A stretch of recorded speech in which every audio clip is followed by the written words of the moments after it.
अगर पुराने जमाने की नगर देवता की और ग्राम देवता की कल्पनाएं आज भी मान्य होती तो मैं कहता कि इलाहाबाद का नगर देवता जरूर कोई रोमांटिक कलाकार है।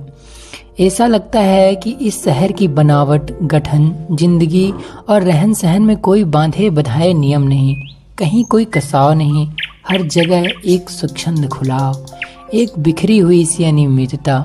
बनारस की गलियों से भी पतली गलियां और लखनऊ की सड़कों से भी चौड़ी सड़कें, यॉर्कशायर और ब्राइटन के उपनगरों का मुकाबला करने वाले सिविल लाइंस और दलदलों की गंदगी को मात देने वाले मोहल्ले। मौसम में भी कहीं कोई सम नहीं, कोई संतुलन नहीं। सुबह मलयजी, दोपहरे अंगारी तो शामें रेशमी। धरती ऐसी कि सहारा के रेगिस्तान की तरह बालू भी मिले, मलबा की तरह हरे भरे खेत भी मिले और उसर और प्रति की भी कहीं कोई कमी नहीं। सचमुच लगता है कि प्रयाग का नगर देवता स्वर्ग कुंजों से निर्वासित कोई मनमौजी कलाकार है, जिसके सृजन में हर रंग के डोरे हैं।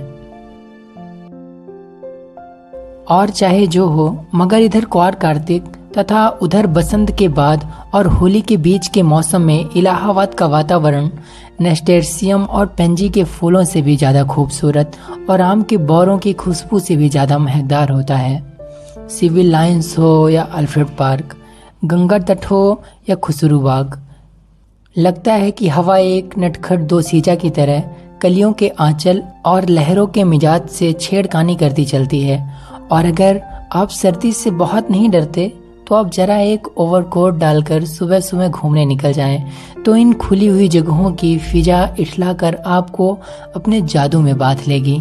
खास तौर से पॉप फटने के पहले तो आपको एक बिल्कुल नई अनुभूति होगी। बसंत के नए नए मौसमी फूलों के रंग से मुकाबला करने वाली हल्की सुनहरी बाल सूर्य की अंगुलियां सुबह की राजकुमारी की गुलाबी वक्ष पर बिखरे हुए भौराले गेसुओं को धीरे धीरे हटाती जाती है और क्षितिज पर सुनहरी तरुणाई बिखर पड़ती है। एक ऐसी ही खुशनुमा सुबह थी, और जिसकी कहानी मैं कहने जा रहा हूँ वह सुबह से भी ज्यादा मासूम युवक, प्रभाती गाकर फूलों को जगाने वाले देवदूत की तरह अल्फ्रेड पार्क के लॉन पर फूलों की सरजमी के किनारे किनारे घूम रहा था। कत्थई स्वेटपी रंग का पश्मीने का लंबा कोट, जिसका एक कॉलर उठा हुआ था और दूसरे कॉलर में सरों की एक पत्ती बटन होल में लगी हुई थी। सफेद मक्खन जीन की पैंट और पैरों में सफेद जरी के पेशावरी सैंडलें, भरा हुआ गोरा चेहरा और ऊंचे चमकते हुए माथे पर झूलती हुई एक रूखी भूरी लट। चलते चलते उसने एक फूलों का रंग बिरंगा गुच्छा इकट्ठा कर लिया था और रह रह कर उसे सूख लेता था।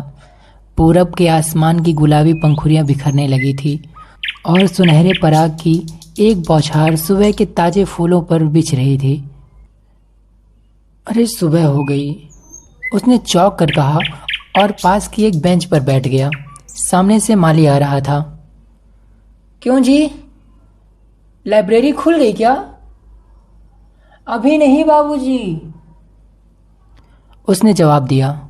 वह फिर संतोष से बैठ गया और फूलों की पंखुड़ियां नोचकर नीचे फेंकने लगा। जमीन पर बिछाने वाली सोने की चादर परतों पर परतें बिछती जा रही थी और पेड़ों की छायाओं का रंग गहराने लगा था। उसकी बेंच के नीचे फूलों की चुनी हुई पत्तियां बिखरी थी और अब उसके पास सिर्फ एक फूल बाकी रह गया था। हल्के फाइसई रंग के फूल पर बैंगनी डोरे थे। हेलो कपूर, सहसा किसी ने कंधे पर हाथ रखकर कहा। यहाँ क्या झक मार रहा है सुबह सुबह? उसने मुड़कर पीछे देखा। ओह ठाकुर साहब, आओ बैठो यार, लाइब्रेरी खुलने का इंतजार कर रहा था। क्यों, यूनिवर्सिटी लाइब्रेरी तो तूने चाट डाली, अब इसे तो शरीफ लोगों के लिए छोड़ दे भाई। हाँ हाँ, शरीफ लोगों के लिए ही छोड़ रहा हूँ। डॉक्टर शुक्ला की लड़की है ना, वह इसकी मेंबर बनना चाहती थी तो मुझे आना पड़ा, उसी का इंतजार कर रहा हूँ। डॉक्टर शुक्ला तो पॉलिटिक्स डिपार्टमेंट में है ना?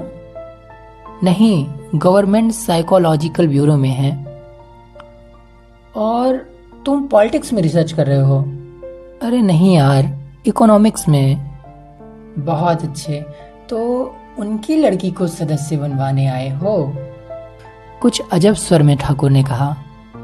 कपूर ने हंसते हुए कुछ अपने को बचाते हुए कहा, यार तुम जानते हो कि मेरा उनसे कितना घरेलू संबंध है।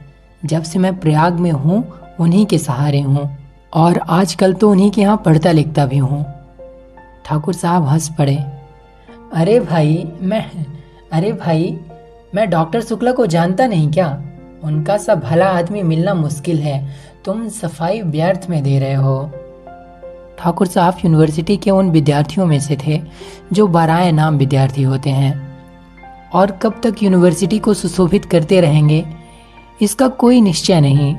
एक अच्छे खासे रुपए वाले व्यक्ति थे और घर के ताल्लुकेदार, हंसमुख, फव्विया कसने में मजा लेने वाले, मगर दिल के साफ, निगाह के सच्चे। बोले, एक बात तो मैं स्वीकार करता हूँ कि तुम्हारी पढ़ाई का श्रेय डॉक्टर शुक्ला को है। तुम्हारे घर वाले तो कोई खर्च भेजते नहीं शायद? नहीं, उनसे अलग होकर ही आया था। समझ लो कि इन्होंने किसी न किसी बहाने बहुत मदद की है। अच्छा, तो आओ तब तक लोटस पॉन्ड तक घूम लें, फिर लाइब्रेरी भी खुल जाएगी। दोनों उठकर एक कृत्रिम कमल सरोवर की ओर चल दिए जो पास में ही बना हुआ था। सीढ़ियां चढ़कर ही उन्होंने देखा कि एक सज्जन किनारे बैठे कमलों की ओर एकटक देखते हुए ध्यान में तल्लीन है। छिपकली से दुबले पतले बालों की एक लट माथे पर झूलती हुई। कोई प्रेमी है या कोई फिलॉसफर? देखा ठाकुर? नहीं यार, दोनों से निष्क्रिय कोट के जीव हैं ये कवि हैं। मैं इन्हें जानता हूँ, ये रविंद्र बिसरिया हैं, एमए में पढ़ रहे हैं। ठाकुर साहब ने एक बड़ा सा घास का तिनका तोड़कर पीछे से चुपके से जाकर उनकी गर्दन गुदगुदाई। बिसरिया चौंक उठा, पीछे मुड़कर देखा और बिगड़ गया। यह क्या बदतमीजी है ठाकुर साहब? मैं कितने गंभीर विचारों में डूबा हुआ था। और सहसा बड़े विचित्र स्वर में आंखें बंद कर बिसरिया बोला, कितना मनोहर प्रभात है। मेरी आत्मा में घोर अनुभूति हो रही थी। कपूर बिसरिया की मुद्रा पर ठाकुर साहब की ओर देखकर मुस्कुराया और इशारे में बोला, हाँ यार, सगल की चीज है, छेड़ो जरा। ठाकुर साहब ने तिनका फेंक दिया और बोले, माफ करना भाई, अब हम लोग तो कभी हैं नहीं, इसलिए समझ नहीं पाते। वैसे क्या सोच रहे थे तुम? बिसरिया ने आंखें खोली और एक गहरी सांस लेकर बोला, मैं सोच रहा था कि आखिर प्रेम क्या होता है, क्यों होता है, कविता क्यों लिखी जाती है, फिर कविता के संग्रह उतने क्यों नहीं बिकते जितने उपन्यास या कहानी संग्रह। बात तो गंभीर है, कपूर बोला। जहाँ तक मैंने समझा और पढ़ा है, प्रेम एक तरह की बीमारी होती है, मानसिक बीमारी, जो मौसम बदलने के दिनों में होती है, मसलन क्वार कार्तिक या फागुन चैत, और उसका संबंध रीढ़ की हड्डी से होता है। मेरा मतलब आप समझ रहे हैं ना, सिवरिया? अरे सिवरिया नहीं यार, बिसरिया, ठाकुर साहब ने टोका। बिसरिया ने कुछ उजलत, कुछ परेशानी और कुछ गुस्से से उसकी तरफ देखा और बोला, क्षमा कीजिएगा, आप या तो फ्रायडवादी हैं या प्रयागवादी। आपके विचार सर्वदा विदेशी हैं। मैं इस तरह के विचारों से घृणा करता हूँ। कपूर कुछ जवाब देने ही वाला था कि ठाकुर साहब बोले, अरे भाई, बेकार उलझ गए तुम लोग, पहले परिचय तो कर लो आपस में।